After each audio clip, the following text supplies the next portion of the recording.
Hello, everyone. Today's episode is on the great saint, Saint Ignatius of Loyola. And many people do not think of Ignatius when they think of the mystics. However, he is deeply rooted in mysticism, largely for his spiritual exercises. So today we will open with a story from his life, and then we will get into his biography. And then next week, dive into some of his spiritual exercises. I hope you enjoy, and God bless you. Ignatius laid on the cold, dirty floor of the cave. He had been there for months, and at first, he had to overcome this mortification of flesh. His hunger, his familiarity with the lavishness of his former aristocratic life. But surpassing the pains of his flesh was now over, and thus he was entering a new phase, now battling the spirits inside of his mind, and the darkness that exists within his soul. He washed his face in a basin, and he stared at his reflection. The once immaculately groomed man was now a long-haired, bearded mess. But again, that's the flesh. What about the spirit? As Ignatius continued to stare, it seemed as if infinite faces were staring back at him, the face of a madman, the face of a bloodthirsty soldier, the face of a womanizer. But then as he'd reach his dirty hands to splash more water onto himself, those faces would disappear, and whispers would enter his mind. Leave the cave. Go back to your castle. Go back to your high-class ways. No, stay here. Stay and be a hermit. Just don't ever leave. Die here, Ignatius. Go, stay. Go, stay. Weeks of these conflicting voices have made the already maddened man even more mad. And in a fit of rage, he threw his basin against the stone wall, and in another fit, he kicks a stone and yells to God just like David did. Though his flesh was not that mortified, because now his foot was shooting with pain, and he fell onto the cold, wet, sharp floor. Holding his foot on his already injured leg, he rocks in pain until he falls asleep. While Ignatius hoped for a break from these conflicting spirits in his dreams, he wasn't safe there either. While laying in bed in his Spanish estate, he used to dream of walking the countryside with St. Francis, but here in the wet cave of Manresa, he was constantly plagued by dreams of snakes. This particular dream had Ignatius walking outside to gather flowers and herbs, but each rose turned into a serpent, striking him before he could place it in the basket. Going back to his cave, he'd look into his basin to wash his face, and handfuls of water turned into handfuls of snakes, and the reflection of his face was a ghastly decomposing head with worms crawling out of his eye sockets. Stay and die, Ignatius, or go back home. Stay, go, stay, go. Ignatius gasped awake. He was laying on his stomach, and while he was sure he was awake, he saw a blurry figure slithering towards him. Can it be? It can't. This time I surely am awake. But then the hiss of the snake became more clear as its black, shimmering body and red tongue became visible in his view. Ignatius was frozen. Maybe in fear, maybe in exhaustion, or maybe just in resolution. It came closer and closer. He could now see the snake's slanted eyes, its horned nostrils, and its mesmerizing movements. He could smell it and almost feel its coldness. Ignatius took a breath, his arms paralyzed, his feet unable to move, ready to accept the strike of the beast.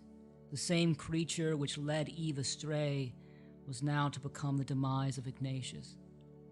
He sees the snake recoil, and as it lunges forward, its jaws ungodly wide, a foot slams on top of its head, crushing it.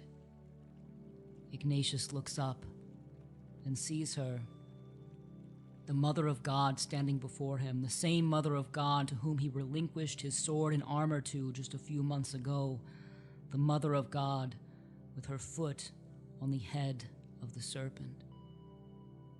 She smiles at him.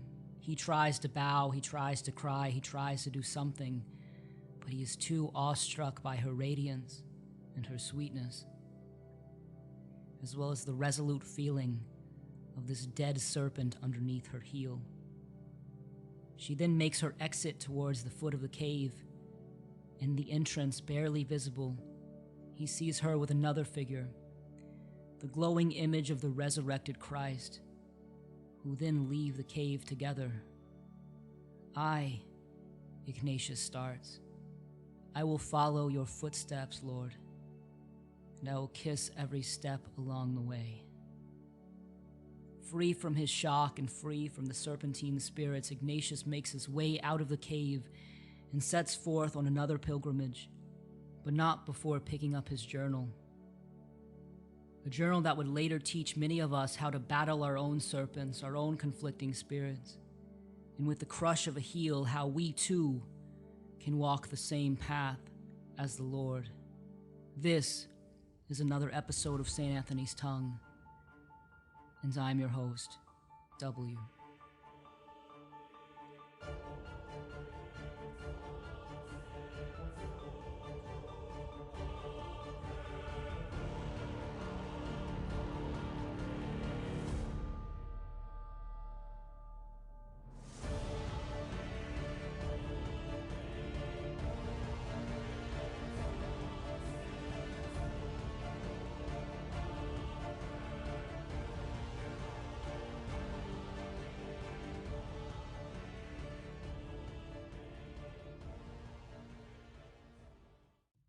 Peace be with you and with your spirit. Welcome to another episode of St. Anthony's Tongue. I am your host, W.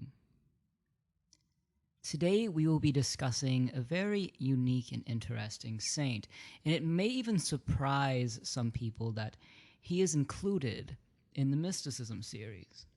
However, Ignatius of Loyola is a lovely, deep, and beautiful mystic who can teach us so much about discernment, about spirits, and more. So Ignatius was born in 1492 to a very noble family, and he was your stereotypical macho soldier, or at least he always wanted to be a soldier. There's a quote about him in his young life, and the quote is, it says that Ignatius was a fancy dresser, an expert dancer, a womanizer, sensitive to insult, and a rough, punkish swordsman who used his privileged status to escape persecution for violent crimes committed with his priest brother during carnival time. So there you go, a womanizer, a punk, a brute, also privileged and stuck up. That was his whole thing. And he did get to become a soldier, and there are some conflicting stories about what his rank actually was. He likely was a bit more of a strategist, but even though that was his rank, again, this was a privileged, noble man, so he was still going around the battlefield and barking orders regardless.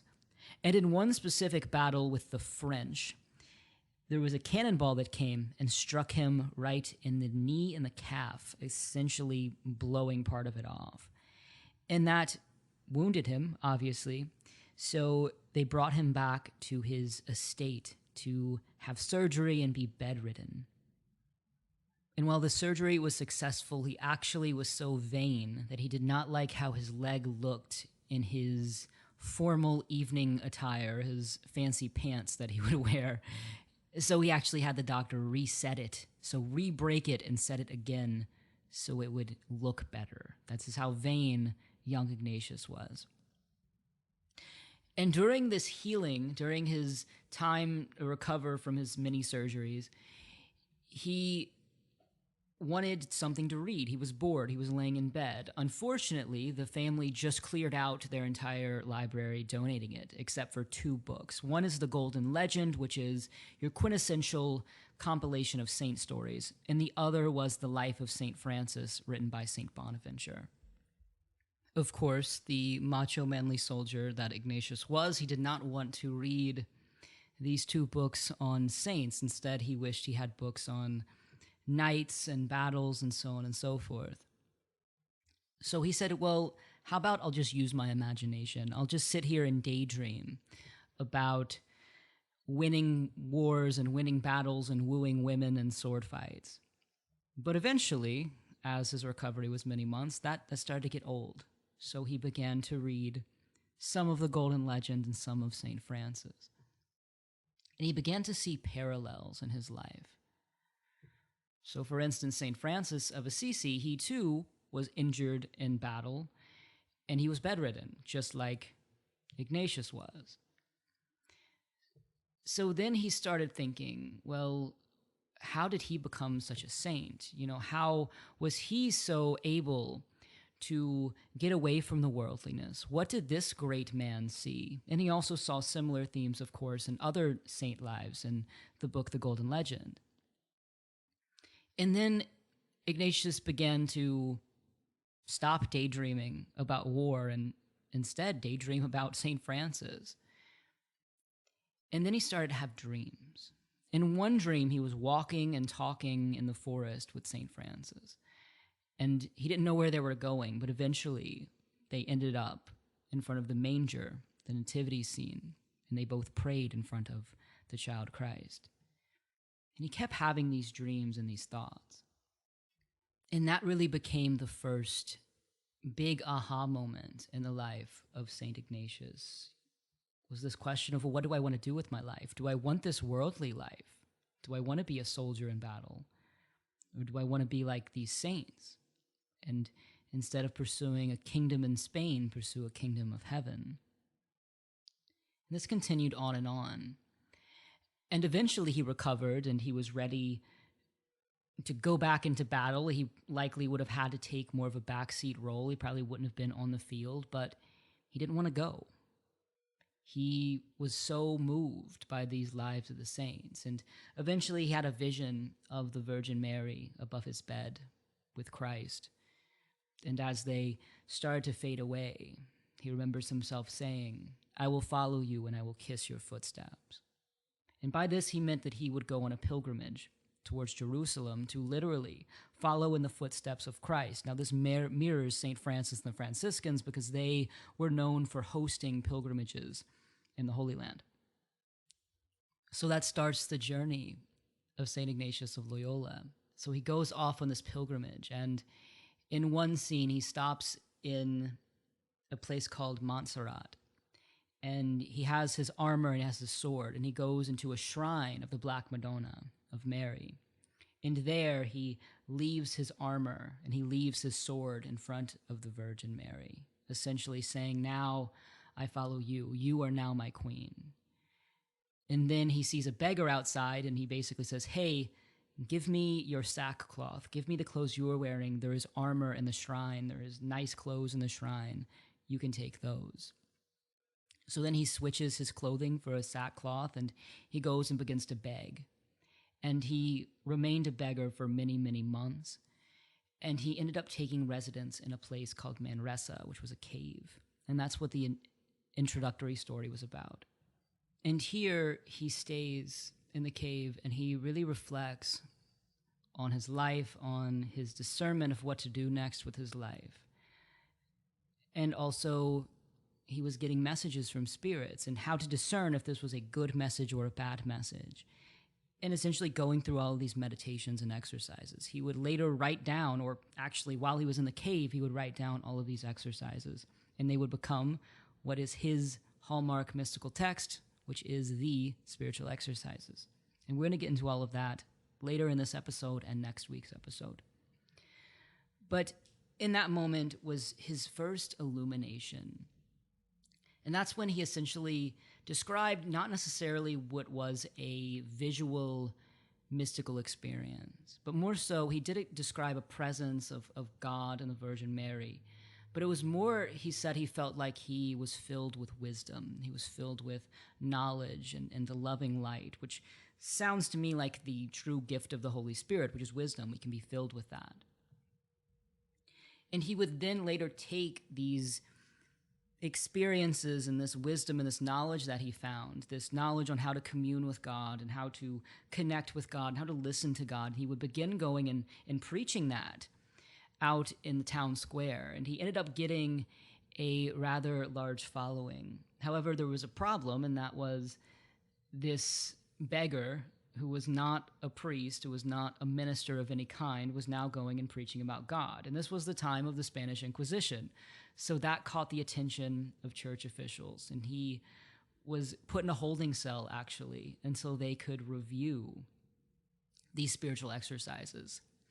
And long story short, after a brief trial, they did say that these exercises were fine to teach. However, he would have to first go and become a priest before he could continue.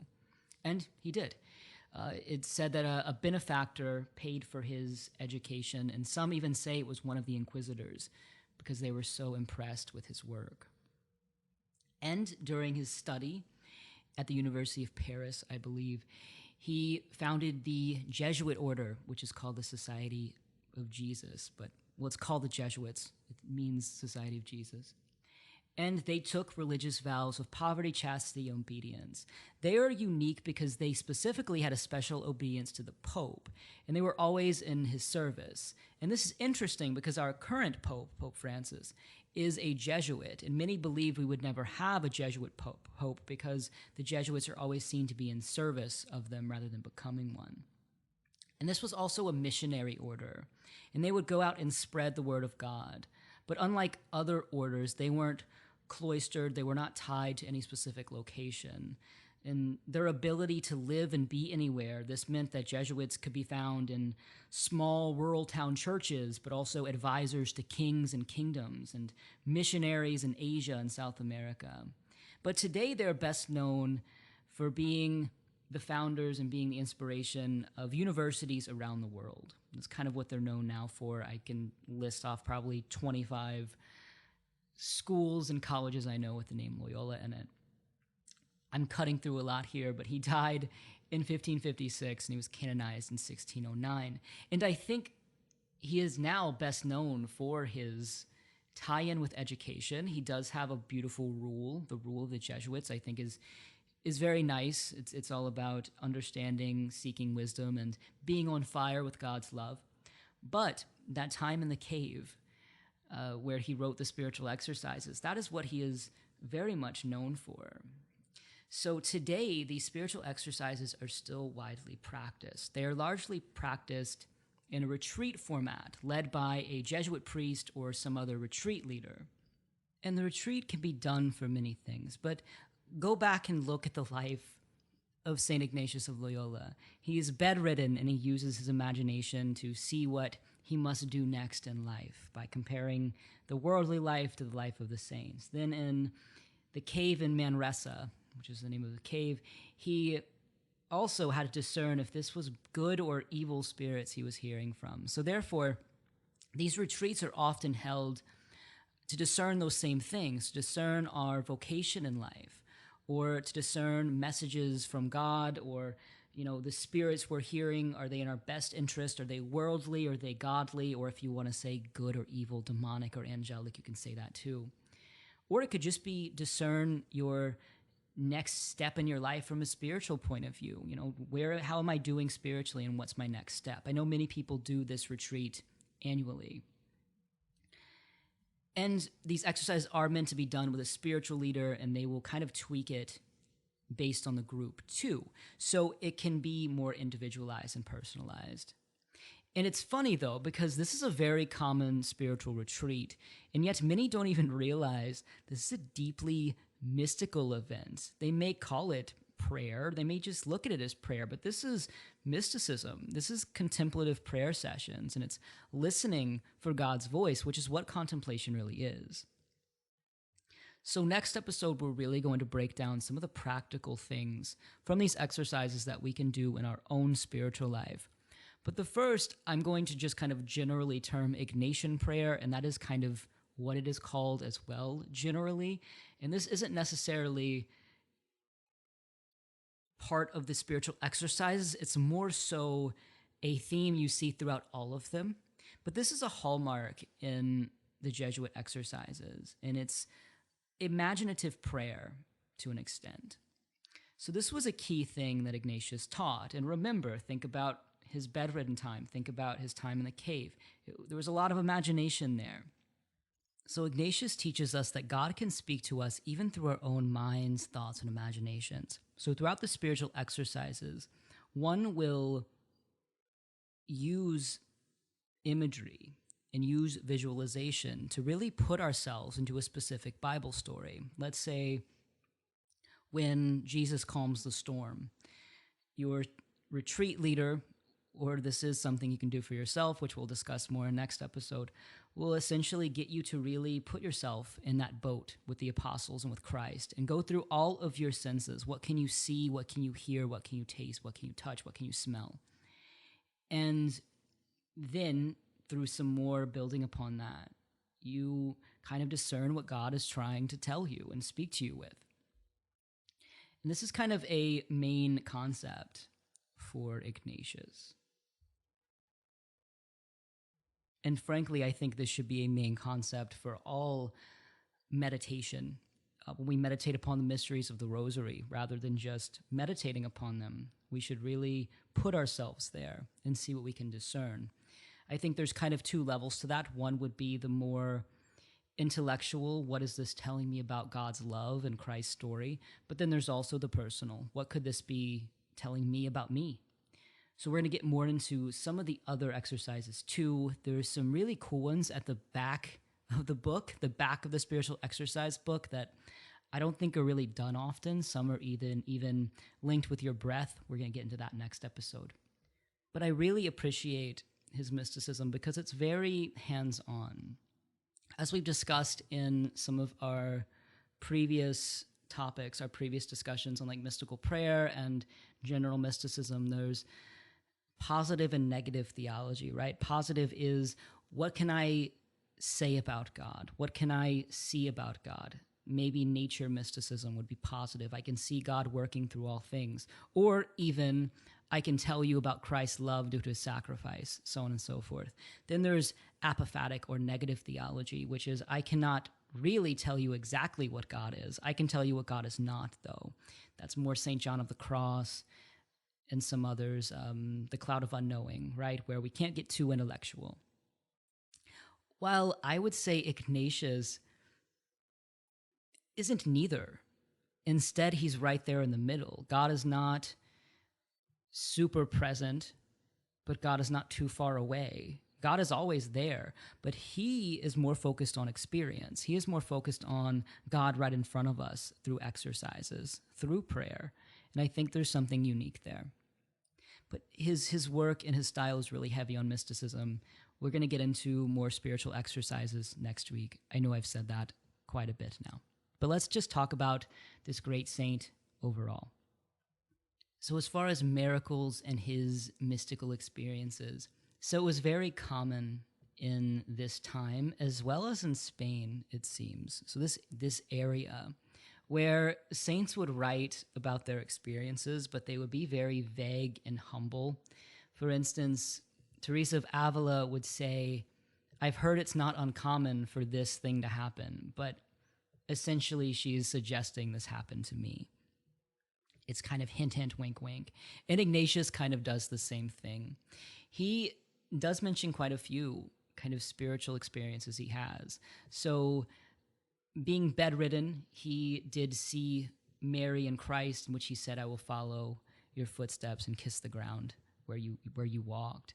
And then also in the cave, he didn't really necessarily mention that he saw Mary, but he felt her, and he felt Christ. And thus, I would also say he felt the Holy Spirit, as he felt wisdom kind of go through him. There's another, though, where it was before he was formally ordained, and he was sitting in the church looking at the crucifix beyond the altar, and it said that he heard God speaking to Christ on the crucifix, and God told Jesus that Ignatius was now under his care and protection. And it said that he received a blessing from Christ himself on the altar. And there's also a lot of depictions of Ignatius performing exorcisms. There's one particular famous painting that I'm sure you can just find with a quick Google search. And it's really interesting. There's a lot going on there. But this story goes that he was just performing a mass, just completing a mass. And some prayers and some rites of mass have a very simple exorcism involved. And during that, demons began violently leaving bodies of people in the congregation. So he's also said to have this power over the demonic. And that would make sense, right? Because his whole thing was discerning if what we're hearing and feeling is of God or of the other side, of the dark side. So when I was researching this episode, I was really excited because I found a mention in a book that said that Ignatius is tied to vampires and warding off vampires. And there was also a ritual in which on Ignatius's feast day, pigs are slaughtered and the fat can protect us from evil and vampires. I was disappointed, though, to find that this was wrong. So if you do see this in a book, this isn't St. Ignatius of Loyola, it's St. Ignatius of Antioch. So briefly, there is a tradition of St. Ignatius of Antioch where his feast day in Romania, it's called the Feast of the Pigs, and it is believed that a pig slaughtered on that day has some healing properties in folklore. But unfortunately, it's not our guy. There's nothing of the sort with Ignatius of Loyola. So there isn't a lot of fun folklore. He's one of those teachers where it's more about his exercises and his teachings. He's still a great saint, though. So how to venerate him and honor him? So his feast day is July 31st. He is the patron of spiritual retreats. And I will say a spiritual retreat does not necessarily have to be you physically going to an abbey or a retreat house or a monastery. A spiritual retreat can be a weekend at your home in which you create it too. So I'd also kind of say spiritual seekers in general. He's the patron of a ton of cities and dioceses. But if we look at his story, I think we can pull out some ways he can assist us in our lives through his intercession. One would be soldiers. He was a warrior. He was wounded in battle. So if you or a loved one is suffering from PTSD or they are a soldier, they are in the military and need protection, I think Ignatius would be good. Those recovering from surgery, as he was recovering from his surgeries. Writers, too. He was a notable writer not only for his spiritual exercises, but I believe we have more letters from him than any other historical figure in that time period. He was a very prolific writer because he was writing to all of his missionaries around the world while he was still running the order.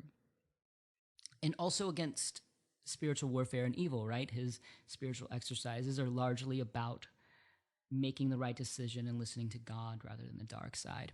He's also a great saint for when we need to make any kind of big decision. So let's say we want to do a novena. Next week, we're going to get into a few simplistic, down-to-earth spiritual exercises from his book, Spiritual Exercises. So we can do those during a novena. But other ideas, I would say he had a great devotion to Our Lady.